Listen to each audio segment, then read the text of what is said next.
Hello guys, and welcome to my YouTube channel. In this video I am going to explain the difference between bare metal programming and the real-time operating system, or RTOS.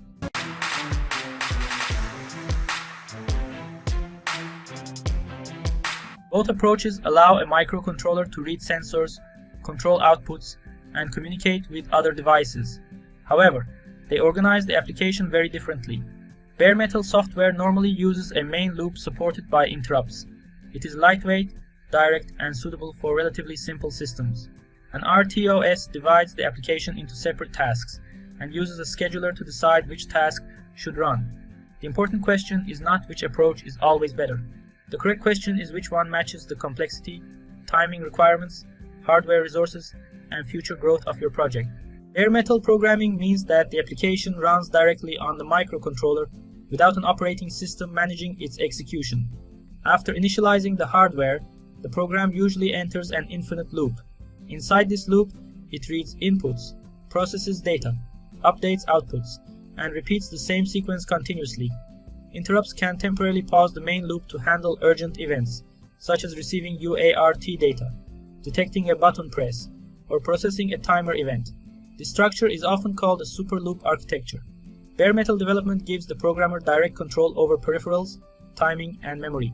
It is commonly used for LED controllers, simple thermostats, basic sensor nodes, and small motor control applications where the number of functions is limited. An RTOS organizes an embedded application into multiple independent tasks. For example, one task may read sensors, another may manage communication, another may update a display, and another may store data. A scheduler decides which task runs based on its priority, state, and timing requirements. Tasks can communicate using mechanisms such as queues, semaphores, event flags, and message buffers. The RTOS also provides software timers and control delays, allowing a task to wait without blocking the entire application. This structure is useful in connected devices, smart displays, industrial controllers, robots, and data loggers. The main benefit is not simply running many tasks.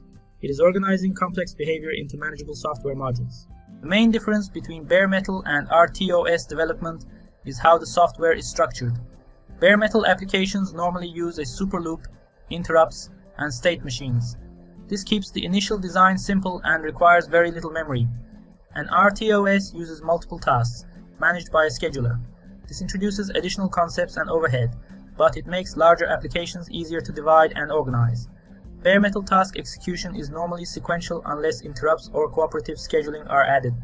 An RTOS can provide controlled concurrency by switching between tasks. Bare metal is often easier for small applications, while an RTOS usually scales better as the number of features, communication interfaces, timing requirements, and software developers increases.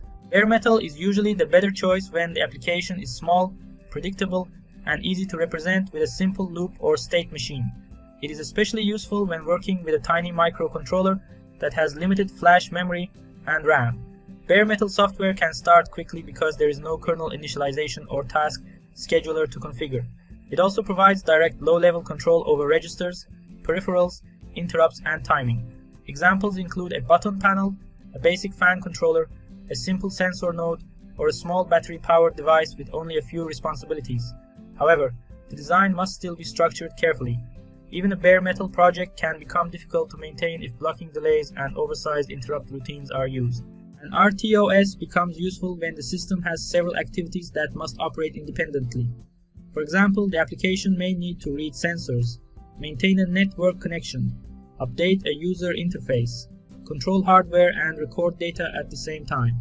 Tasks can be assigned different priorities, so that important operations receive processor time before less critical background functions.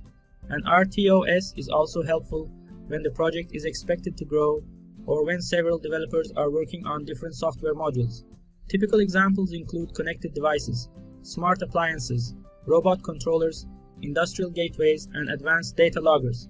The RTOS adds structure, but tasks, priorities, and shared resources must still be designed carefully to prevent deadlocks, race conditions, and timing problems. Bare metal software normally requires less flash memory, RAM, and processor time because there is no kernel or scheduler running in the background.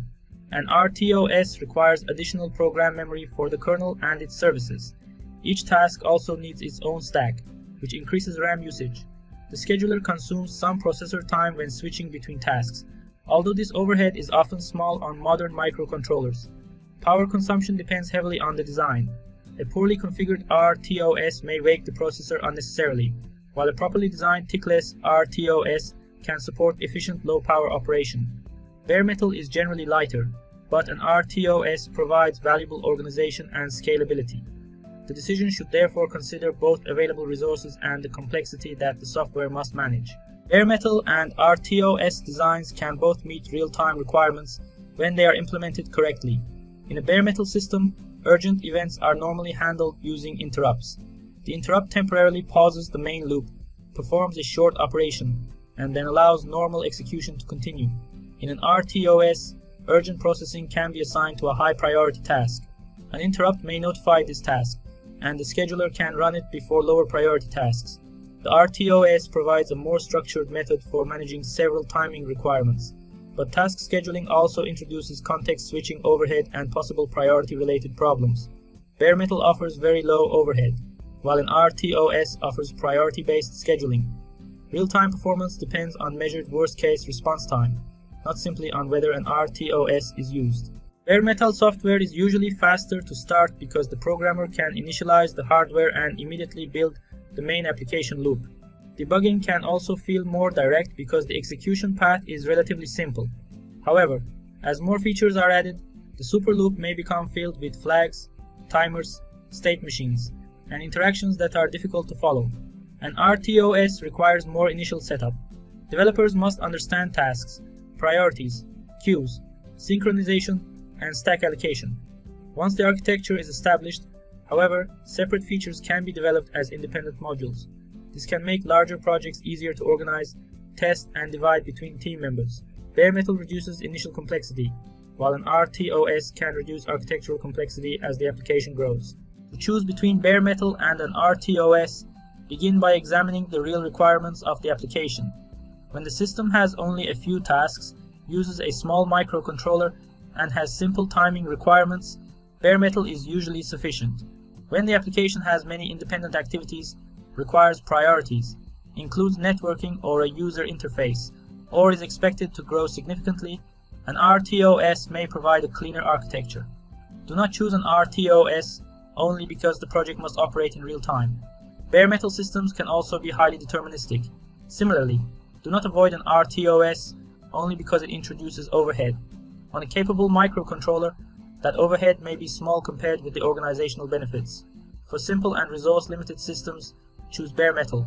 For growing and multitasking systems, consider an RTOS. Thanks for watching this video, guys. Please share, like, and comment below. Also subscribe to my YouTube channel for more videos.